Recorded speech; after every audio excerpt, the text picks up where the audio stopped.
Hey everybody, welcome to Workforce Gaming. I'm Brad, here with Doug. Hey. We're here to talk about Spider-Man 2 for the PlayStation 5. This is our best moments, spoiler discussion. Let's walk through this thing, let's talk it out, because I think a lot of this game comes down to the nitty-gritty of what's going on. That is what really makes this game great in my mind. I think some of the high-level stuff kind of like, yeah, it's just video game stuff. But when you start talking through some of this, I think you really get into like, okay, that's why this is cool. So we are going to go through everything that happens beginning to end, talk about our favorite parts, hit most of it. So if you have not played it yet, full spoilers, talking about it all. So we have a review that is spoiler-free. You're welcome to listen to that. Play the game, come back to this. You should play it. It's amazing. It's a great game. You have any interest in superheroes, it's one of the best superhero games. Yeah. So, let's just start at the beginning. So the game opens with this huge Sandman fight who's broken out of the raft. And the one thing that kind of stuck with me with this is this has lasting impact on the world because there's just random chunks of sand throughout the game, which I thought was really cool because it was one of those where you see, and not to like shit on other things, but the DCU movies do this where it's like the whole city's destroyed and then you just come back like 2 hours later and it's like, oh yeah, don't worry about it. And in this, like, you kind of you had the pockets of guys that you had to fight, and there were even spots where you would go and there'd just be like sand piled up. So it's like, okay, this whole length of the story we're kind of cleaning up this huge opening, which I thought was really cool, just to kind of have that actually have some impact in it and actually show up in the world design of the game versus just, and we're a week later and we magic vacuumed all the sand away. I actually do like, I also like too, they really get into that immediately after the Sandman fight, because you're doing a lot of like rescuing people post fight, or like, you know, turning the fire engine or moving stuff out of the way. I really, really like that they kind of focused on like the cleanup. And it's kind of like we talk about in our review a bit, but like kind of the smaller moments is Spider-Man saving one guy or two guys as opposed to quote unquote the city. So it's cool going from that big city fight to like, okay, now we're actually helping kind of like the little guys. And I thought that was cool because it also, and I think, I don't think they did this as well for the rest of the game. When you go into that fight, you are swinging through like big buildings and you're not really interacting with anybody. But then like right after that fight, it kind of forces you to the ground. And that's where the New Yorkie sort of stuff and like seeing how people are, how people are reacting to this. And I was like, that is so cool. And I wish they had like way more of that stuff throughout the game of like how people on the street are reacting to this. Cause you don't really see that outside. I think maybe mostly outside of that Sandman fight. Yeah. And I think not to jump to the end, but especially when you get a lot of that symbiote stuff where it's just like, you don't really get how that's actually affecting people. It's just like, oh yeah, the city's covered in symbiote goo. Okay. yeah, it is weird. Like they kind of talk about it like a little bit, but it's just like, you know what happens actually? Everybody disappears. Yes, there's all of a sudden very little things. I actually did a photo op while that was all going on. There was one of the photo op side missions, and I literally like landed and was like, oh, this like random street corner still has the normal people, so I can take my picture. Oh, really? Oh, funny. Funny. Yeah. It's weird because like, does New York City, do the people matter? Do they not? The opening sets it up of like, they really do. Sometimes they kind of mention it. Like, we'll talk a little bit like the carnival stuff. Like, that stuff is like really cool. Like, yes, the people matter. Actually a lot of the earlier stuff, I was thinking even like the big boat stuff, which we'll probably talk about later. Like there's a lot of like that little people, but they're like really small moments weirdly, for a game where it's a character whose job it is to kind of help the little guy. Yeah. Well, let's just talk about that boat because that's one of the next things up anyway. That boat scene was like kind of my first like, oh my gosh, what is going on here? The propellers chopping up the dock where you're just like pulling people out, and there's just, you kind of get that like, do I go after Craven? Do I not? It's just crazy. That was probably my favorite set piece fairly early on, I think. Maybe the big like chasing him through the river with the jet skis, maybe that was a little bit better, but it's just, I don't know, it just had that. Every Spider-Man has the like, we have to save him from the bridge, the big boat, the whatever. Like it's the very generic Spider-Man set piece, and I think it just worked so well. It was insane. I remember playing that scene, and I listened to a lot of game dev podcast stuff, and I was just like, this is so complicated of what they're doing, because you're fighting on top of the ship, and then you're crawling inside the ship, and then the ship is then filling with water, and then the propeller scene happens, and that breaks the dock, and then you're outside the ship, and it's just like, it was insane of like just the amount of different. I think that's actually one of the good things. One of the, I think one of the next Jenny things I'm seeing with a lot of set piece moments is that they have, in most set piece moments, there's like one or two sort of like big areas you go to in like traditional set pieces, but this one you're going like 4 or 5 of like, it's like little mini set, like this big set piece is actually built of like 4 or 5 little mini set pieces, and that's like, oh, that's kind of the scale of this game. That's where it felt like the power of PS5, or at least just being a next gen exclusive. You could really feel it in that moment, and it was cool, exactly, because I think you end up breaking Scorpion out, which was really fun. It's Scorpion and Martin Lee are the Martin two. Lee, yes. And you have to, and you're that's where that conflict of like, you know, do we don't kill villains? Do we save them though? And it was really neat. Just like a very good bombastic moment with a lot of cool, like you're saying, story stuff going on as well. And there's that scene where it's just Miles kind of like perched there, like looking at Martin Lee getting away while these people are about to get chopped up by that propeller, and it's just that weird like grief moment for him of like, am I the person that is purely hell-bent on revenge to like go get Martin Lee, or am I truly the Spider-Man, the hero of the city, who's going to save these people? And I think that kind of especially gets previewed into kind of some of the stuff Peter goes through with the black suit towards the end. Oh, sure. Later on, I think it's a good moment for Miles to kind of have that realization in a clear head, non-symbiote way. But that scene is also the introduction of Kraven. That's when his goons first show up in New York. I really like the introduction of Kraven. I don't know how I felt about him overall. He just kind of was there in the background, I felt like, for like the vast majority of this game. I really liked Kraven when Kraven was on screen. I did not give a shit about Kraven's goons, and Kraven's goons weren't even fun to fight. And they were like, didn't make any, the Kraven's goon stuff, like just like it didn't make a lot of sense in general.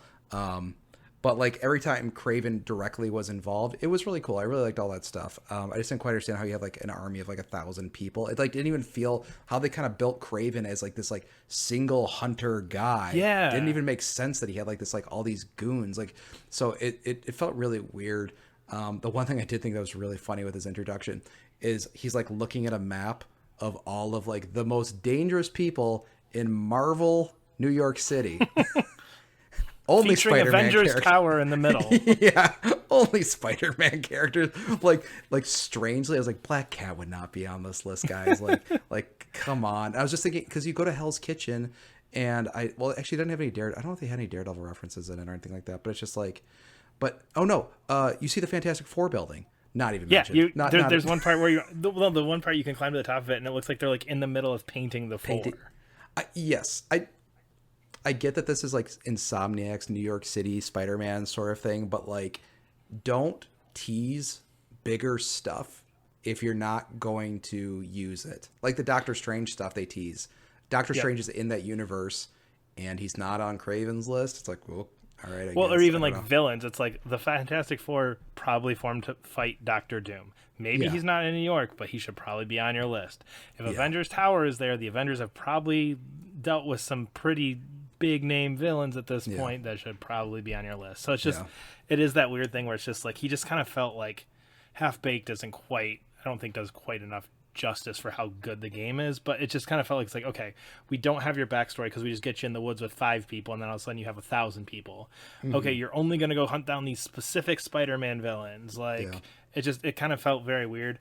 Him just straight up killing a bunch of these people like on and off screen is very interesting for a game that feels like it's trying to set up some sequels.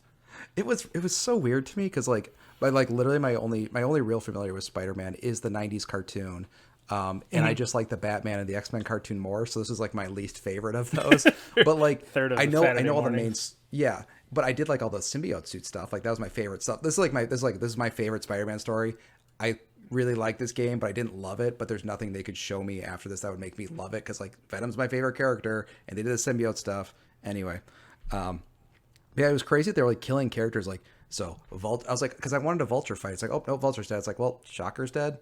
Scorpion's also dead. I don't think Scorpion got a boss. Did Scorpion even get a boss fight? I don't remember if he was in the first. No, he's like killed off screen. It was like, no, because you meet him, you go and like rescue him, but then Yeah, it's Either just way, very. yeah. It was like, it was weird because it's like, okay, you've killed the Sinister Stick basically, besides Doc Ock and Green Goblin, I guess at this point, and Venom's floating around. But it's just like, who do you have left? Like I didn't feel like they gave a good answer of who they have left. Like, and their only Insomniac original is Wraith, who is Not great. bad. Yeah. to be polite.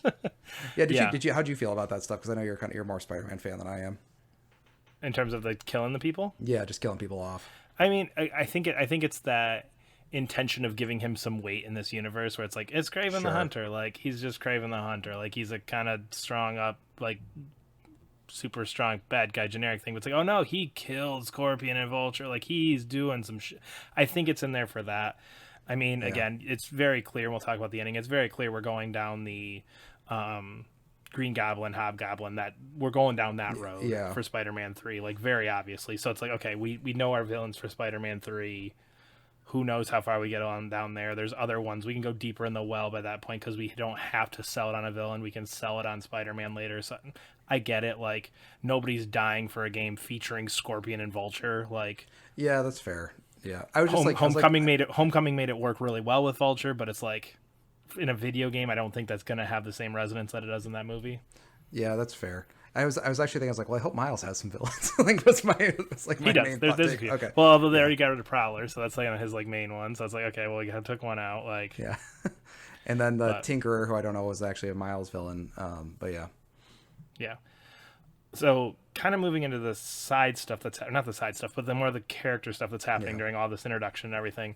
The scene where you meet Harry, is so good. Where he shows up at the house, is probably my favorite scene in this game. Mm-hmm. Like, just he shows up, there's this long lost thing, he's healed, what's going on. I said this in the review too, it's that Life is Strange moment of just like, okay, it's two people connecting, like, and then you go for the bike ride, like, back to the school. It's just really cool. That was very cool. And like a song I like's playing in the background, like, but no words though, which was odd. Yeah, I really, really love that scene, and I thought that it's really weird. I feel like both the Sandman scene and that scene set my expectations for a different game that I got, because both those scenes are like pretty unique, of like one fighting in like the big main New York area, and the two is getting this like really interpersonal, neat mixing of music and dialogue and stuff that was like really, really cool. I really love that scene because I also like New Slang by the Shins is like literally my favorite song. So I was just like really, really love that scene, and I was like, oh, I can't wait to see how they integrate more licensed music stuff, and they do it exactly one more time in a side mission. and it's just about it. Yeah, because it was one of those where it's like, okay, like, if we can get 4 more of these in this game, this will be amazing, incredible. I'll love it. But that scene in particular is just cool. I like the going back through the high school is really cool. Just kind of that whole setup, the way they kind of did flashbacks with it was just a really cool, like, 45-minute chunk of this game between the two back and forths there, and just really the characters in this, I think, was some of my favorite parts. And right around this time too, a little bit later, but we kind of fit in all the Spider-Man. Let's get to the Peter Parker.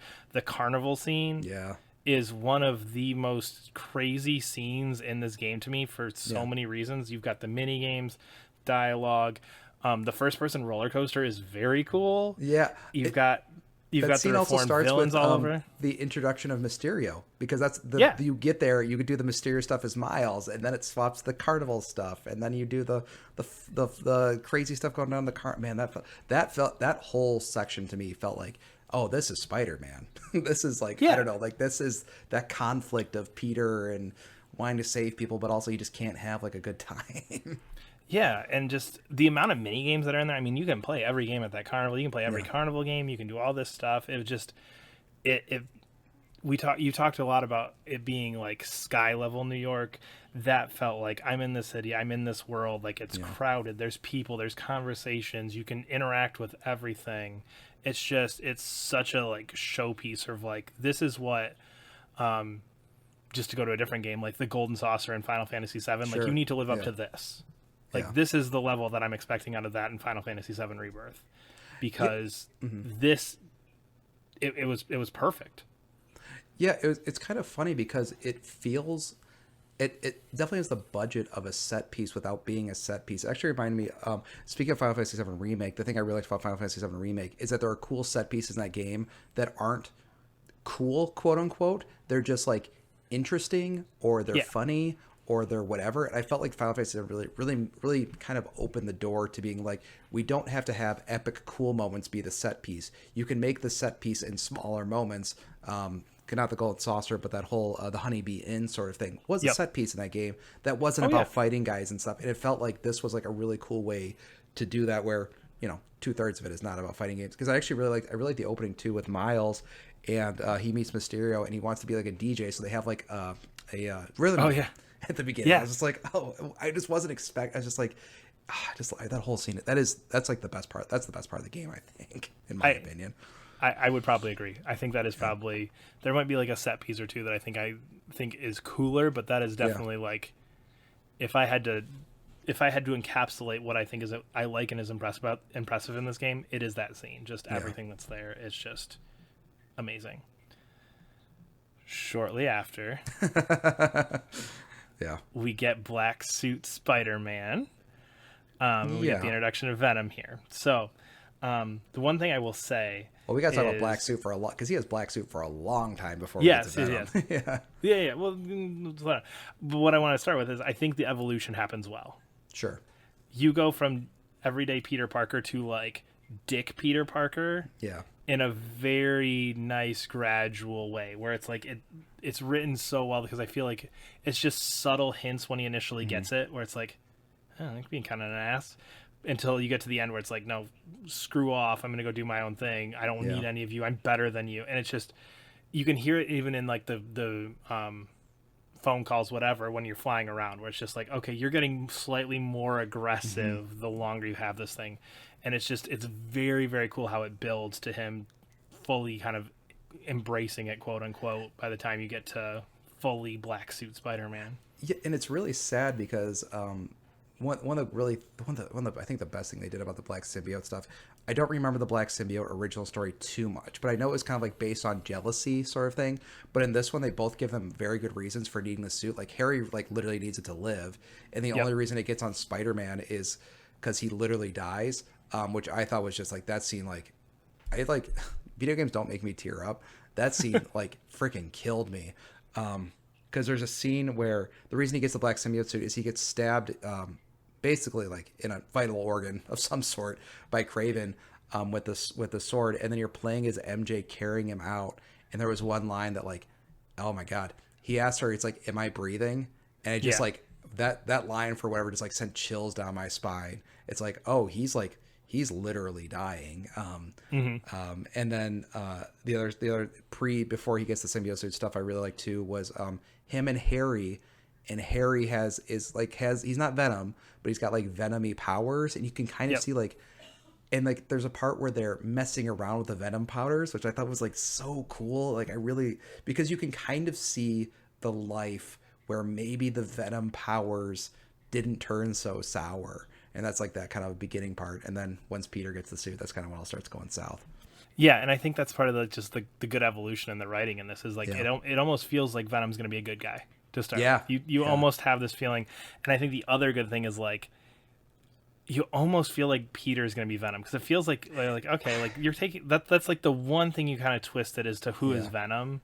And it's like, would you be daring enough to make Venom Peter Parker? They're not. But I had that thought for a half second of like, he's gonna keep this damn suit, like, and I think that speaks to how well written it is, because you get that feeling like he's not gonna be Venom. Let's be honest. Yeah.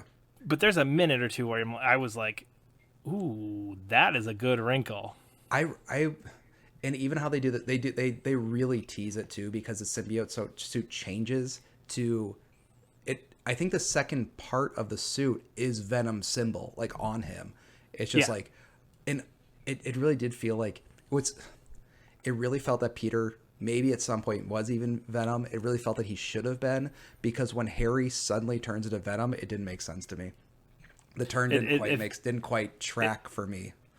It did just feel like kind of a snap of fingers. I got it back, and now I'm evil Venom, and you were keeping the suit from me because you didn't know what to do and how to work it and to say it. And it feels like, I mean, because there's that angst there that kind of like propels like his anger out, but it just doesn't feel like it feels like we kind of took a shortcut there. Yes, for how long it took Peter to become maybe Venom, it took Harry like half a second. But I mean, dude was pissed by the time he got that thing back. So I kind of get that where you're like, oh, but his anger is what really like encapsulated him becoming Venom. Like, I get it, but at the same time, it's like, yeah, but Peter had this thing for what felt like about 3 weeks, and he's still okay. So yeah, exactly. And I mean that Venom escape though, that was pretty sick. Yeah, I was not expecting to play like as actual Venom in this, and that was very cool. Like where it just popped up and like, oh shit, I'm Venom. This is cool. Yeah, one of my favorite parts of the game is a really really small scene right before you play as Venom.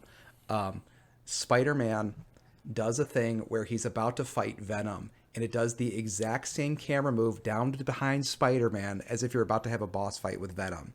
And then as the fight's about to start, Norman comes in and says, no, don't fight Harry.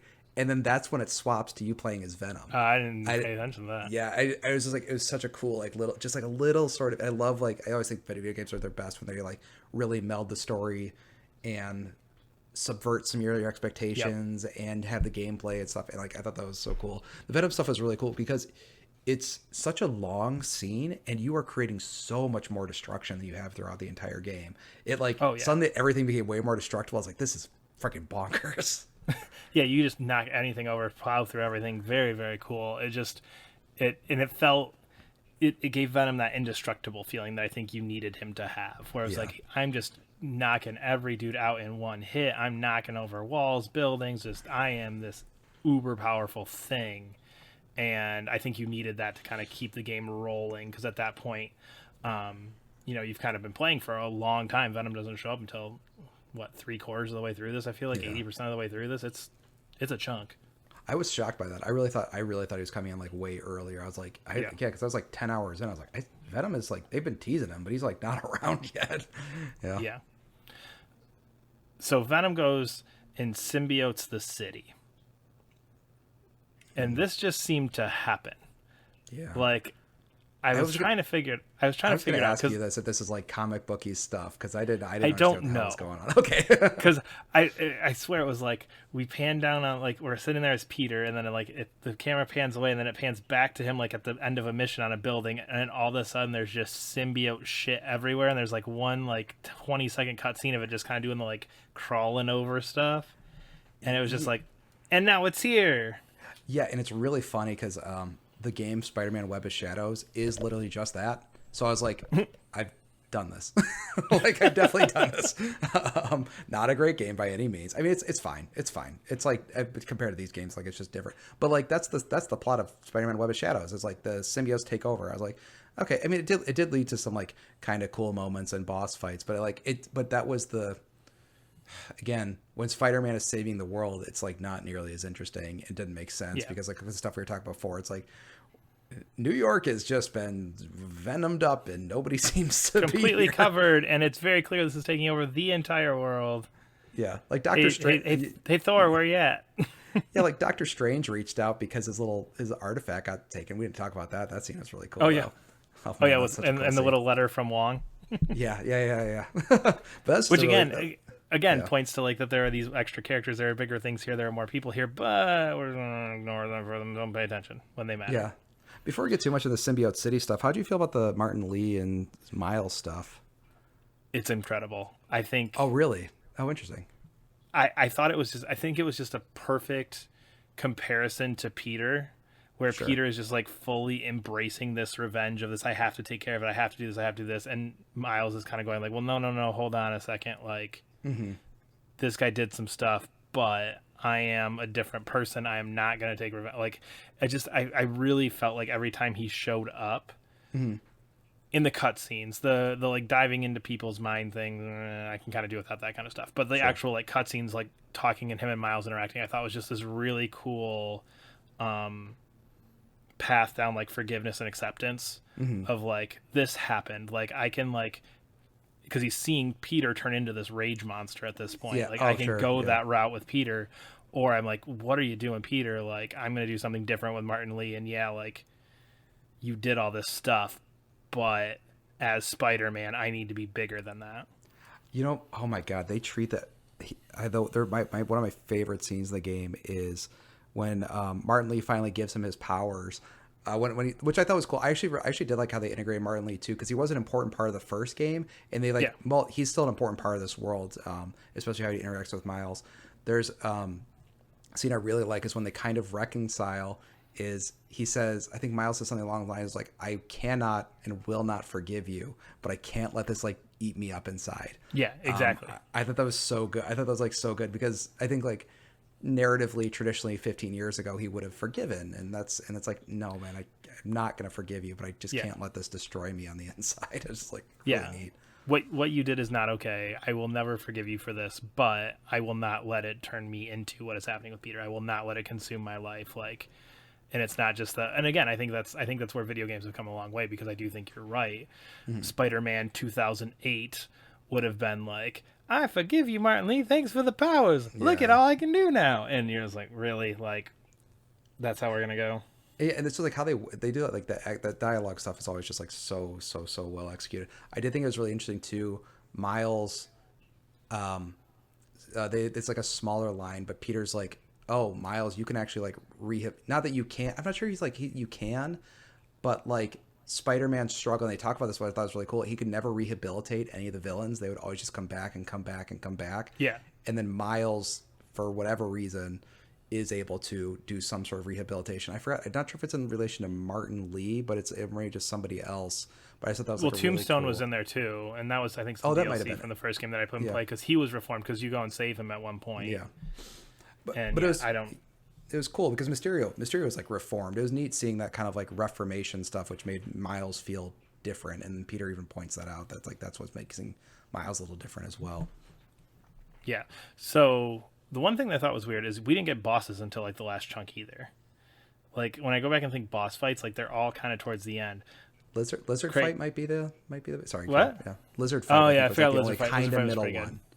What? Yeah. That's like the only kind of middle-ish one, but I agree with you. They kind of like slam a bunch of it right at the end. Because then because like after you turn into Venom, you get Kraven, which fine boss fight. I didn't think they were going to go to the straight up like Venom eating people, and then he just straight up ate Kraven's face off, which I was like, yes, all right, we are going all in on Venom. We're not sugarcoating this. We're not going to show it. Yeah. But he ate his face. They gave ESRB a call. I'm like, so what's the boundaries of a teen limit? What exactly can't we show? Can we show the teeth closing on him? Can we show the mouth expanding? Can we just see it off camera and see the bloods? What can we get away with? Because we're going to go right to that line with this one scene in particular. So boss fight itself, kind of whatever. One of the other big ones is the Scream fight. So Scream is the symbiote that takes over MJ. The fight itself, I thought was fine. The dialogue in it, though. My God. So if you've been in a relationship in your 20s and 30s, man, that was just like, rough my stuff. Gosh, like, oh man. I feel like it was one of those where you're just sitting there, you're like fighting like in this video game, and you're like, do I think like this? Yeah.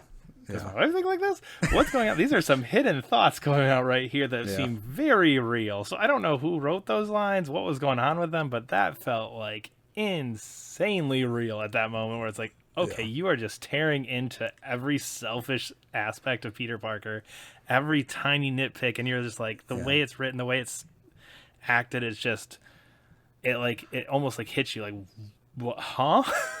Well, that's the thing. I don't want to talk about like Fiona and Cake, but it's another show that had sort of a similar relationship stuff. It's interesting how they treat relationships now, because a bad relationship in the past was like an abusive partner sort of thing. It's like, that's what a bad relationship is now. And now it's like, it just analyzes like two good people and maybe just not making the right decisions for each other. Yep. I really liked the kind of running thesis throughout the game that's kind of like brought up there for sure, is like, Peter should not be Spider-Man. Like, there's no reason for him to be Spider-Man. And it's like, he does not do it well. He doesn't do it well. And then like how it's hurting her was really kind of interesting, because she's giving up a lot just to be with him. And like, is he even appreciating that? It's just so good. Yeah, because Yeah. you just constantly get this like, well, why isn't she moving in with me? Why isn't she doing this? Is this going to happen? Like, what do I need to do with it? And it's all very Peter centric. And I think especially Yeah. like, and I think that's maybe why it hit harder. Is like I didn't even pick up on any of that through this game. Like I didn't realize there was this huge undercurrent like Yeah. underneath this whole thing. Like it just it's very much this like this self-centeredness that comes out that you see versus that like you're saying that like like that like obvious outward expression of like this poor relationship. It's all this like deep-seated stuff that just it was intense. That was probably the most intense boss fight just because you're like, what was that? What did she say? What? Oh god, okay. And you just see Peter's just like pleading with her through this whole thing like, I'm sorry, I don't know what to do. We did. Oh man. It's like a self-centeredness that he like wasn't even aware of, and it wasn't like and like there's such a cool line in it too where he's like I can help you through that. He goes I mean we can do this together, and like he's kind of like it's like she's totally right in everything that she's screaming at him. MJ was a cool character I think throughout. I don't want to get into it. I thought her missions were way worse this time than the first game. I don't really want. I don't think they're worth dwelling on. The super powerful like I can. Yeah. The strongest thing in this is the random taser that she has. That Spider-Man takes me 7 hits and 3 webs to get this guy down, or boop, from MJ. Yeah, it was that was strange because I think in the first game they did a much better job of like MJ makes sense that she's the only person who can sneak into this area without Spider-Man, or there's a part where there's like a hostage at Grand Central Station and she's just a hostage there. It's like that's more interesting than like her just why isn't Spider-Man here sort of stuff. But anyway, not to get into it. But her as a character was really good. I thought her as a character was awesome. Yeah. Yes, for sure. Last boss fight, the Venom one, that thing was too long. It was too long. I was feeling it by the end. I was just like, really, like because you have to do the 3 stages up on the floating platforms. Then you do a couple in between. You do like 4 fights in the middle, and it's just like, what is this? I remember, I felt like so most of the fight. So the fight, Doc Ock fight, it was cool. It was on the top of Oscorp building. It made sense that Doc Ock hated Oscorp. He was there on the Oscorp building. It was kind of like a neat fight area. This one felt too like on the nose metaphorical in a way that didn't really make sense because it's like 3 floating platforms. Like one is the football field where Harry learned where his father died. One is the like the dance room or whatever where he got the USB from. One is this, and it's just like there are games that I think really excel at doing that because they work in more metaphorical spaces, and I feel like Spider-Man doesn't.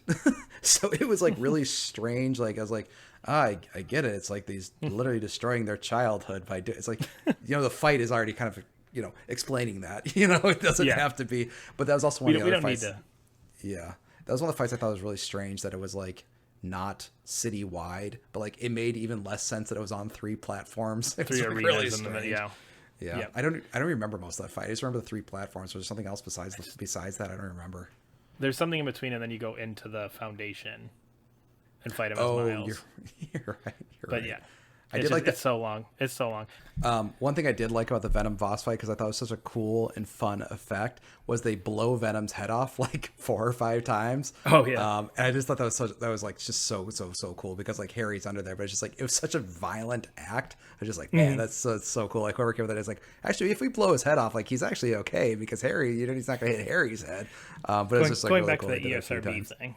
Yeah. It was cool. I agree. I'm trying to remember what I'm like, it's like funny because like that was like the newest part I played. Obviously, was like the ending. I don't remember it, but you're right. That whole finale is like as soon as like it starts going to like the whole city's under attack, and then you fight Venom, and it's just like what's happening here? Yeah. It constantly had that feeling of like, can we just wrap this up? Oh my god. Okay. We didn't get into this in the review. It's like something I want to complain about, but briefly, the science of this game is like so silly and strange, like in like not a fun way. But like the particle accelerator is just a laser cutter is like the funniest shit. It's I didn't. We're just gonna climb into this particle accelerator. This particle accelerator, trust us. Like, don't look into what that actually is. Yeah, and I was like, I don't even know if you can use a particle accelerator as like a laser cutter, like they were. It was just like it was like really strange. But yeah. It just like had to come to some sort of conclusion, I guess. And yeah, it didn't feel like, yeah. It had that, no, trust us, we're scientists. Like, don't actually look into this. Like, it's an alien. Why? Because it was on a meteorite. Oh, you did science on it? Yes, I did science on it. What science did you do? The sciencey kind, where I looked at it and I observed it, and it's science, and now it's here. And we did medicine.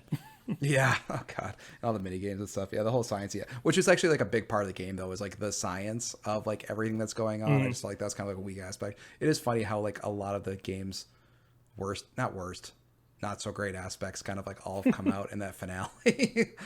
Yeah. Yeah. So let's wrap this up here. The ending, our ending scenes and our post credit scenes. Yeah. I love the idea that Peter retires. I think that is the absolute best choice for this. I think the things that he goes through with this, that scream fight especially, seeing how Venom kind of takes over Harry, I think all of that points to like, I need to stop. Like, this has consumed and destroyed every relationship I have. Like, I think it's a good like realization point for him. Mm-hmm. Do you think it's gonna stick? No, hell no. I think if I had if I had to guess, what I will guess is Spider-Man 3 is 20. Let's go a third. It's a third of you playing as Miles as the sole Spider-Man, and then Miles gets his ass kicked. Peter has to come out of retirement to save him, and then the last third is them working together again. If I had to put money on it, now that, that would be. Yeah, I liked it. I also agree with you. I really liked that he retires, and I was like, this only matter. It's kind of like deaths of superheroes. They really only matter if they stick. And that was like my big question mark. As soon as I was like, yes, this is exactly what you said. Perfect for the character. It makes absolute sense that they would be doing this. Because it felt weird because it felt kind of like with the Venom stuff, like, oh, they didn't kind of go in all on Peter being Venom, but actually maybe it's more interesting that they're going in on Peter not being Spider-Man at all, which is that was really cool. I did like that. I think the way they could go to keep Peter in this would be if Peter just takes on that, like, all the Spider-Man movies talk about, like, the guy in the chair role. Like, I'm okay with that. If Peter's like, dude, I'm not going out there. I will call you on the phone, though, while you're fighting Green Goblin. I'll call you on the phone. But I mean, also, I think Norman Osborn not being the obvious setup and asking Doc Ock who he is, like, clearly he's not staying retired. Like, you kind of gave away the game there in that scene right there. Actually, I really do like that end scene with Norman because the only thing that's like really the thing about Doc Ock is that he hates Norman. He's like, yeah, I'm not going to tell you. It's like so good. I really liked that. Yeah. But I do think with I kind of jumped away from it, but going back to the retiring thing, I do think like the whole Venom fight in and of itself and the growth you see Miles do, I think it's kind of also that like perfect point in Miles's life where he's ready to take this on. Yes. The Miles you see kind of in the Miles Morales standalone game isn't ready for this shit. Like, he is not ready to be the Spider-Man. He's ready to be a Spider-Man. And I think just the way that he kind of develops through this game, I think by the end you're like, no. Miles is probably more capable than Peter to actually handle this. Yes. And like maybe, even at the time, like Peter was doing the Spider-Man stuff at his age or whatever. It's like, actually Miles could potentially be a better Spider-Man eventually, sort of thing. Yeah. It was cool. And it did feel, and that's the thing, like, I'm not quite sure, are they setting up Spider-Man 3 or like Miles Morales 2 or like how are they going to play it? But yeah, it was cool. Even if his costume sucked. But costume so bad. I did see somebody posted that if you look at like the Spider-Man branded Adidas stuff, it's literally that shirt, those pants, and those shoes, and it's like there's some quiet rumors that actually might have just been like an Adidas cross. Anyway, it wasn't a great suit. Long story short, it was not a great suit. It was like such a cool moment for Miles to go out on his own, and like it was just like, but he looks a little silly. Yeah. And then the final post credit scene, which I now feel how everybody goes into an MCU movie. I had no clue who the hell Cindy I felt was. so good that you didn't know about that. That made me so happy. I was like, every time I go see like a Marvel movie and my wife's like, what's that mean? I'm like, oh no, it's this and this. I'm like, I'm that person now. I'm like, Cindy Moon. Should I know this person? No, I don't. No, okay, my bad. Yeah. And who is Silk, who actually I know nothing about, that's what I'm saying. Literally nothing. Yeah, but Peter being maybe a mentor, that's I could see like sort of like society of spider folks. One last thing, we didn't talk about like side quest stuff, but also like the Carnage setup was pretty cool. Definitely didn't expect that. Was like I feel like they must have teased that like a million times throughout that whole side mission stuff, and I was just like, how did I not get that until the very end? Literally didn't get it until he had the thing in his thing, and they're like, his name is da da da da, and I'm like, oh, that's Carnage's name. Yeah. Yeah, I think when like the symbiote like literally turned red, I was like, oh, because Carnage is actually my favorite Spider-Man villain, which is so embarrassing. Yeah, because he's like Venom without the hang-ups, and as a 14-year-old, that was very cool. Yeah, but it's great. I don't know. It was a great game. I think there's a lot to it. The story stuff was maybe the talking. I think the talking about was maybe more fun than the actual playing of some of those fight scenes. I do think that's the case. I finished this. I got my platinum trophy in it like a week ago at this point, and I kind of like had to go brush up because I was like, oh yeah, what was that middle chunk again? Yeah. What exactly? I think it's kind of one of those. It's one of those games where I do feel like 4 years from now, when Spider-Man 3 comes out, I'll have to go back and do some Wikipedia reading. Yeah. Because I feel like it has that kind of like, it's really good, but also it's just Spider-Man stuff. I think. Yeah, I think like Venom. Condensed down, talking about over a half hour, it's like, actually that was kind of neat. That was kind of neat. Yeah. Although we skipped over all the Raven stuff, which was like 50% of the game. I was saying, I think we spent 2/3 of this on the last 4 hours, but exactly. Yeah. That's how it goes. We are Workforce Gaming. We try and get new videos up every Monday. Please leave a comment below. Subscribe to our channel. We'll see you later. Bye.